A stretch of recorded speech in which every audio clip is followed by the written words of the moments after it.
As I mentioned at the beginning of Mass, we begin to focus our attention on the coming of the Spirit, as we see Jesus do in the Gospel today, where he says, "The Advocate, the Holy Spirit, whom the Father will send in my name." The Advocate, which is the Latin version of the Greek Paraclete, means someone who's at our side, who's with us, who's almost like a lawyer pleading our case, and he's very much with us and active in our lives and in our hearts. And so what is the Holy Spirit teaching us through all time?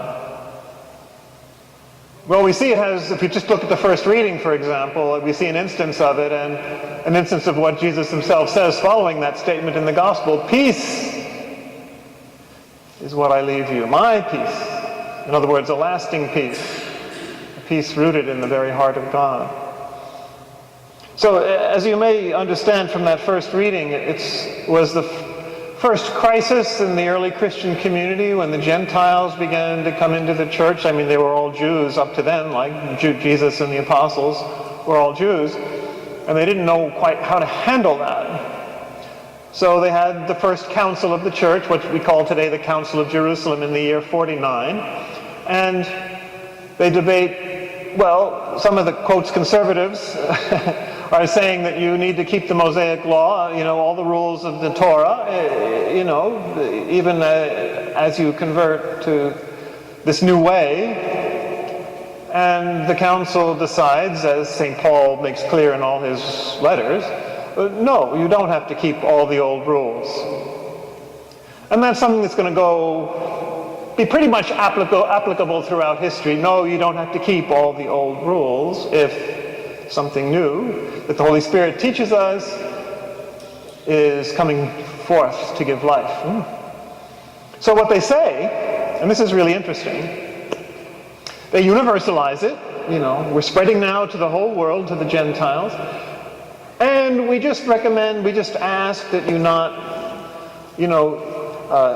eat meat sacrificed to idols or blood strangled animals. So the first thing is, Paul talks about it in his letter to the Corinthians, for example. Some of the first Christians were a little anxious about eating meat in the market, which came from being sacrificed to the pagan gods and goddesses in the temples. They'd sacrifice the animal and they'd sell the meat in the market. And they say, well, we can't eat this. Wow, this has been sacrificed to pagan gods. And Paul says, don't be silly. We all know that the earth is the Lord's and all it contains, quoting Psalm 24. So don't worry about it. Don't make an issue out of it. Except, as he explains, especially to the Romans, if it's going to offend people, if it's going to offend the consciences or the sensibilities of the people around you, well then okay, just go along with it for now, and don't make a big deal out of it. Respect their own sensibilities. And that's what the council decides. Refrain from those things, not because they're intrinsically wrong, not because you have to eat kosher, but because some of your brothers or sisters might get a little anxious or upset about it. So that's what happened for a while, and then it wasn't needed anymore. So there's a great lesson there on many levels. Yes, we broaden out. Yes, new things come. Yes, we become more universal and expansive. But at the same time, let's respect one another's sensibilities. Some move faster than others. Some see things a little more differently. Some prefer this or that. So we should be doing that in our country, in our church, in the world. We should be having a universal vision and at the same time respect as far as possible the sensibilities, for the moment of those around us. That's peace. It's a genuine, it's partly a compromise, it's partly an opening up of the heart, to broader and broader horizons. And I think that's the message also, if we look at it, of the second reading as well, when the New Jerusalem is depicted. Now mind you, you see the New Jerusalem coming down like a bride adorned for her husband, with the radiance of gold and crystal, etc., the light of God shining in it. And where is that?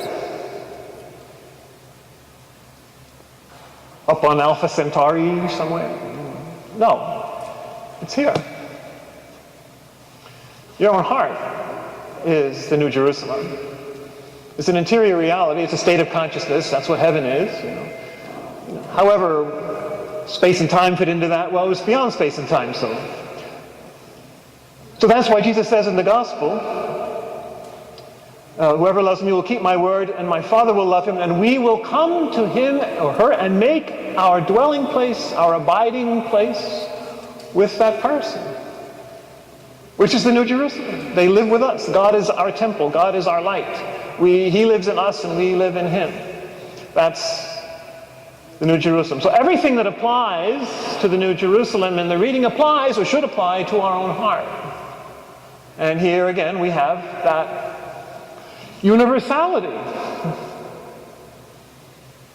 It says that there are gates on each, 3 gates on each in each direction. I mean, how universal, how more clearly can you express universality when we're open to the north and the south and the east and the west, 3 gates each, and everyone is invited in. And when it says that each gate, the 12 gates, correspond to the 12 tribes of Israel, well, obviously it's not just Israel. And then the 12 apostles of the Lamb are the foundation stones, and then they're angels, and if you read it, all pearls.